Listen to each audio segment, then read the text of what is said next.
Soya জিনিসটা যেমন পুষ্টিকর তেমন খেতেও কিন্তু খুবই সুস্বাদু। এটা খেতে এতটাই মজা, মানে আমি এবং আমার বাচ্চারা খেতে এটা খুবই ভালোবাসি। এই সয়াটা দিয়ে নানান রকমের রেসিপি হয়।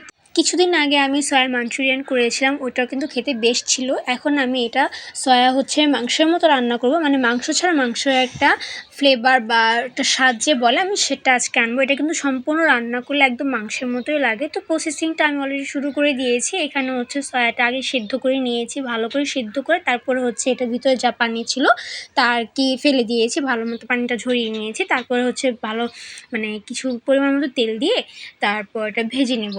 এটা না ভাজলে কিন্তু অতটা আর কি স্বাদ আসবে না। অনেকে এটা কষিয়ে রান্না করে, সেভাবেও হয়। আমি তো আগেই বলেছি এটা এক একভাবে রান্না করা যায়, মানে নানান রকমের রেসিপি হয় আর কি, যে যেভাবে খেতে ভালোবাসো। তো আজকে আমাদের রেসিপিটা হচ্ছে একটু অন্যরকম।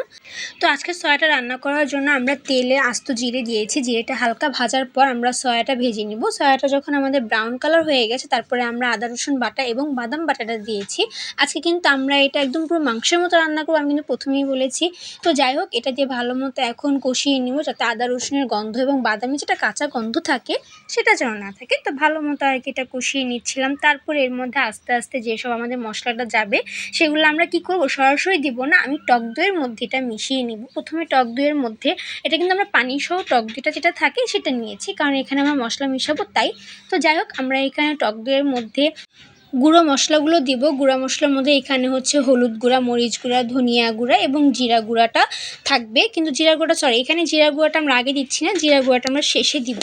তো এখানে হলুদ গুঁড়া, মরিচ গুঁড়া সবগুলো আমরা দেওয়ার পর আমি ভালো করে এটা মিশিয়ে নিচ্ছিলাম, যাতে দানা দানা না থাকে। খুব সুন্দর করে একটা পেস্ট তৈরি করে নিচ্ছিলাম। তারপর পেস্টটা তৈরি করার পর আমরা সয়ার মধ্যে এটা দিয়ে দিব। দেওয়ার পর ভালো করে কষিয়ে নেব, যাতে কাঁচা মশলার কোনো গন্ধ না আসে।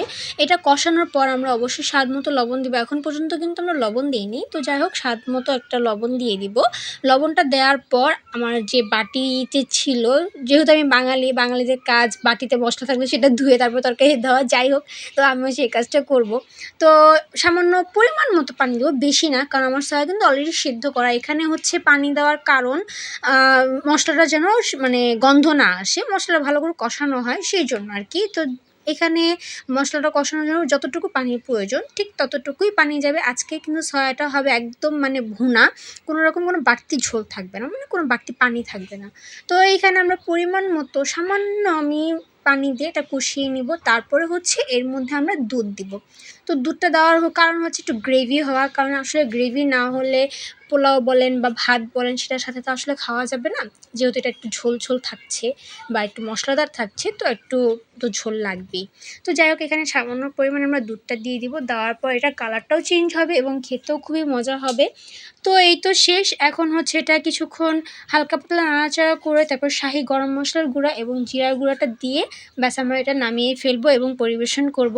তো এই ছিল আমার আজকের ভিডিওটি ভালো লাগলে সবাই লাইক, কমেন্ট এবং শেয়ার করবেন। সবাই আমাদের পাশে থাকবেন। সবাই ভালো থাকবেন, সুস্থ থাকবেন। আল্লাহ হাফিজ।